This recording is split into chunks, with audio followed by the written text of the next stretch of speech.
masarap yung sauce natin. Para yung mga poging bata dito, laging nabili. Ayan o. What's up guys? King Vlog is back. Yes, and if you're new to my channel, please subscribe. Yes, and ring the bell. So for today's video guys, simple lang ang gagawin natin. Share lang namin sa inyo yung everyday routine namin magkapatid. Dahil nga nagtatayo kami ng small business lang naman siya. Pero, bibigyan ko ng tips sa inyo. Paano mas nagiging pato yung mga nabibili lang naman na food. Pero bakit kailangan pa nilang bumili sa mga store na nagtitinda ng ganito? Kasi dahil yan sa... Eto, tara. So guys, share ko muna sa inyo. Narito kami nagpwesto sa harap lang din ng shop namin. So sa mga dating subscriber ko na alam nyo na may computer shop kami. So dahil wala kang dito, parang wala pang computer sa kabilang side na to. So ginawa muna namin, dyan muna namin nilalagay yung mga buti-butik-tik ng pang-food namin. So, mga titinda namin dito ay mga tusok-tusok. So, sana naman alam nyo na yun, yung mga tusok-tusok na ganun. So, for today's video, ituturuan namin kayo kung paano, at tuturuan ko din yung kapatid ko, kung paano magluto ng sauce ng mga tusok-tusok. Kasi, usually, nagiging patok lang yung mga tusok-tusok na ganyan pag masarap yung sauce mo. So, ang pinaka-binabalik-balikan lang ng customer mo ay ang sauce mo. So, kaya kailangan sarapan niyo yung sauce na luto. So, tuturuan ko kayo today. Yan ang aking kapatid. Dahil siya na ang nagmamanage ng tusok-tusok. Kaya, bumili na kayo dito guys. Kung alam niyo yung lugar namin. So, ayun guys, let's start! So guys, siyempre sa ingredient tayo. So, kailangan mo ng harina, tsaka bawang, at tsaka sugar, and ang pinaka the best na ilagay ay Knorr beef cubes. Ayan. So, lahat pwede yan dahil pwede naman sa lahat ng religion, yung baka. Kaya, sarap yan. Siyempre, kailangan natin ng toyo. Tapos, depende sa inyo kung gaano kadami yung gagawin yung sauce. So, usually, ginagawa namin ay isang pitchel. Ganito siya kalaki. So, eto, yung pinaka-pitchel na nilalagay namin. Siguro mga nasa 2 liters yung laki nito. Kaso ginagawa namin, ina-half lang namin para laging bago yung sauce namin. So, hindi namin nilalagay yung maanghang, hindi namin nilalagay yung matamis. So, mamaya makikita nyo kung paano tayo maglalagay dito. So, dahil sa paglalagay lang ng sauce, kung gaano kadami gusto nyo, naglalagay ako usually nito ay 1 cup na ganyan. Yung medyo may sobra naman siya na ganyan, no guys. Pero usually 1 cup lang talaga siya. Dahil sumusobra ng lapot yung sauce pag nasobrahan sa harina. So, isang ganyan pwede na yan.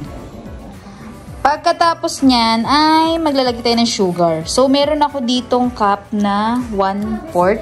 Ayan. 1/4 siya. So, usually naglalagay ako nito mga 6 na ganito guys. Ayan.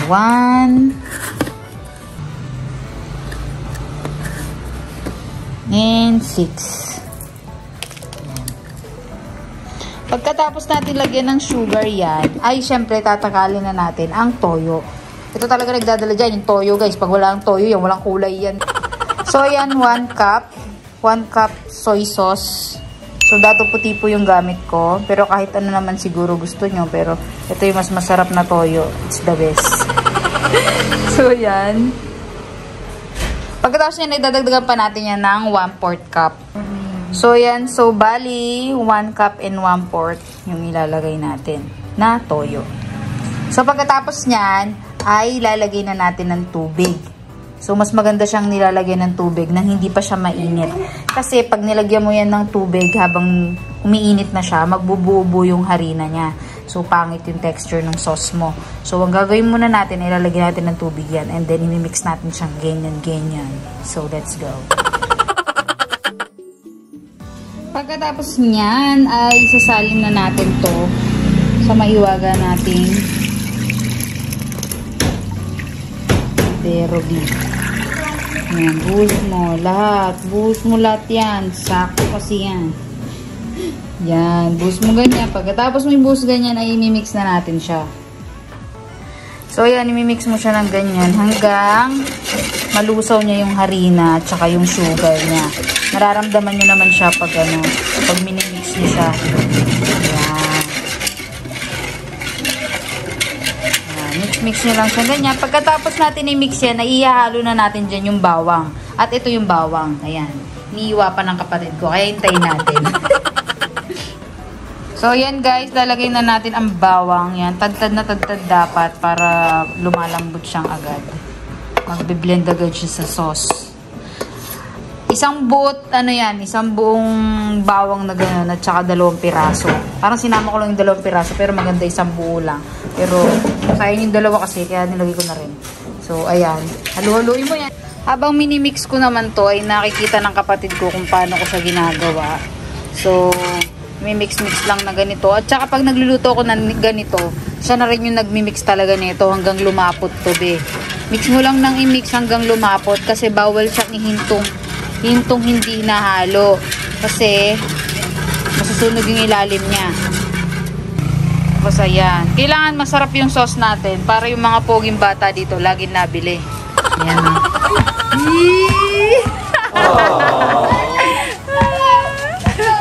May mga loyal customer ko yung mga yan.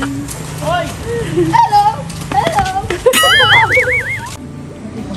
At ayan, pag gusto nyo maparas yung sauce nyo, yan, nahaluan nyo lang siya ng sili. Depende sa'yo kung gaano kadami gusto mong sili ilagay. Mas maanghang siya. Pero kung unti lang, hindi sakto lang yung anghang. Pero kami pinapakaanghang namin kasi sobrang lakas talaga mag-sauce ng mga nandito. Para mamantig sila sa anghang ng sauce. So, ayan. So, guys, may mga instances na nagkukulangan siya sa harina. So, magdadagdag tayo ng harina para mas lumapot siya.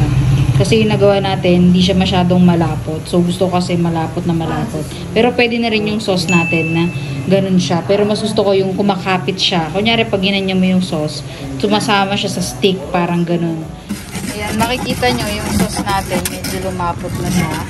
Pwede na yan sa ibang mga nagsusauce na pagtimpla. Pero sa amin, gusto namin medyo malapot-lapot pa siya.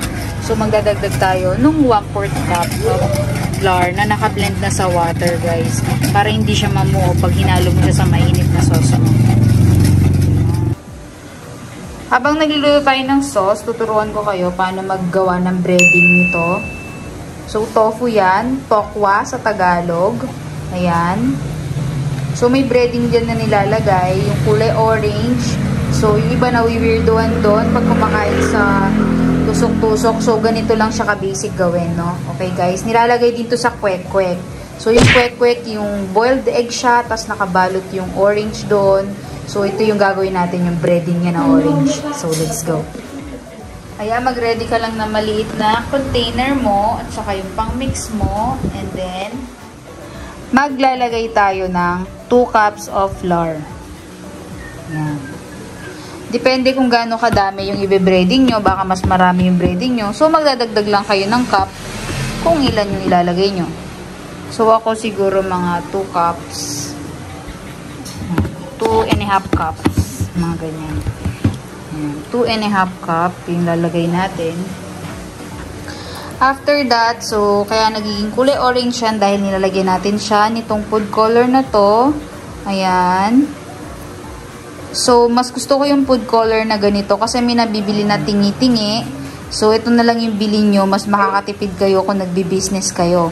Tsaka mas masarap to dahil yung ibang food color ay may aftertaste sila. So, ito wala siya. Plain lang talaga siya. So, color lang talaga siya. So, ayan. Maglalagay lang tayo ng mga 3 spoon ng ganito. Depende lang din sa dami ng harina nyo, sa dami ng ilalagay yung food color. Okay? So, ayan.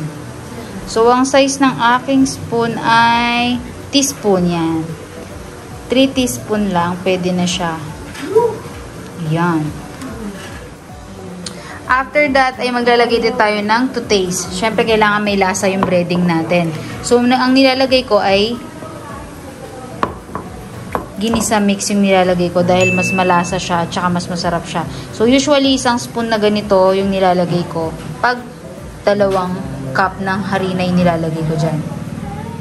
Kaya ganun lang kadami yung nilalagay natin dito ng kinisamix dahil meron na tong binudburan na ganyan. So, may lasa na rin yung mismong tokwa natin. So, let's go. Let's put some water here. So, sa paglalagay ng tubig dito, tansya-tansya lang syempre. Pag nakita mo na medyo malapot-lapot na siya, pwede na siya. So, ayun. Tara, lagay tayo ng water. So, ayan, sasalinan lang natin ng ganyan. Ayan, makikita nyo agad mag-orange siya agad. So, ayan, mix-mix nyo lang. Tansya-tansya lang, guys. Kung lumapot na siya ng sakto na kumakapit siya, so, pwede na nun siya. At guys, kailangan din natin pala maglagay ng cornstarch.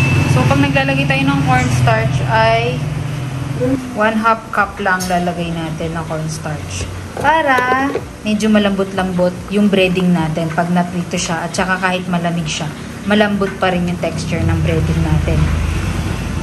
Mix lang natin yan siya hanggang ma-blend siya. Dip lang natin dito yan. Make sure na mainit na yung mantika bago mo siya ilagay. Papalit ako sa gagawin mo lang siya. Then, i-dip mo siya dito, be. Ang ganyan. Yan, ganyan lang ka. Perfect, be. Tapos, so on and so forth na. Ganun lang yung gagawin. So, yun. Yan, giniganyan-ganyan lang ng sister ko. Kaya masarap yan, guys. Yan, first tokwa niya. Yan. Yan, first time niya kasing nagganyan, nagbabalot. Yan, ganyan lang. So, ayan, pag nakikita niyo lumulutang-lutang na ganyan, onti na lang luto na yan. And lalagay natin ito sa strainer, yung mga luto na. Siyempre, ganito yung itsura niya pag luto na siya, guys. Ayan, mukha siyang orange na plat. So, ayan, ganun lang kadali, guys. So, guys, ito po yung mga tinitinda namin. Kikiam, fishball. So, meron pa kaming, talaga, kwek-kwek, ganyan, lumpiang gulay. Kaso ngayon, hindi kami nakapag-ready nun dahil papaubos muna namin to. And dito nakalagay yung mga sauce namin. Ayan, social yan, be. Tapos, ito yung mga tinitinda namin. Ayan, chicken balls, kikiam, fishball, cheese stick, tokwa, kwek-kwek, or everything. And then, may price din kami. Ayan, may price din kami. Pansit canton at saka french fries. And may computer shop kami. May mga customer kami. Ang bangis, diba? Panis. And for our drinks, anong English? Gumawa kami ng lemonade. So, ito yung binibili namin sa mga, dyan, bilihan ng Ito yung product na ginagamit namin. Dahil masarap siya. Kahit na ganito yung color niya, guys. Matitikman nyo siya na sobrang sarap na ng lasa niyan. Kahit ganyan lang siya. Yes. So, bumili na kayo dito. Nandito lang kami sa kanto ng Sulib. So, let's go. And sa drinks namin, meron din kaming water. Ayan, Coke, Mountain Dew, ganyan. Ayan, marami kan dito. Meron kaming malaki at meron kaming maliit. Ayan. May mga drinks din kami na ganyan. Ayan, yan yung mga tinitinda namin, guys, na drinks. So, ayan, guys. Ganito na lang ating video, guys. Ella, nagluluto pa rin siya. Ayan, nag-prepare pa rin siya ng tokwa niya. And, ayan, dito kami sa harap ng bahay namin. So, ayun, guys. Hanggang na lang aming video. Don't forget to like, share, and subscribe to my YouTube channel and click notification bell para update ka sa mga bagong videos. So, ayun, guys. Thank you for watching, guys. Bye!